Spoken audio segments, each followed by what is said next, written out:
1. Scalping. This strategy involves making multiple quick trades throughout the day to profit from small price movements. For example, you might buy euro to US dollar and sell it a few minutes later for a tiny gain.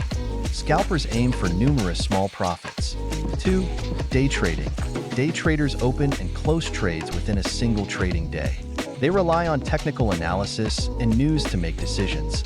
For instance, if the US dollar to Japanese yen shows a bullish trend in the morning, a day trader might buy and sell before the market closes to avoid overnight risk. 3. Swing trading. Swing traders hold positions for several days to weeks, aiming to profit from larger price swings.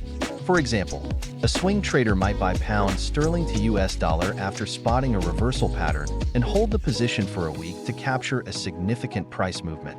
Remember, each strategy requires a different skill set and risk tolerance.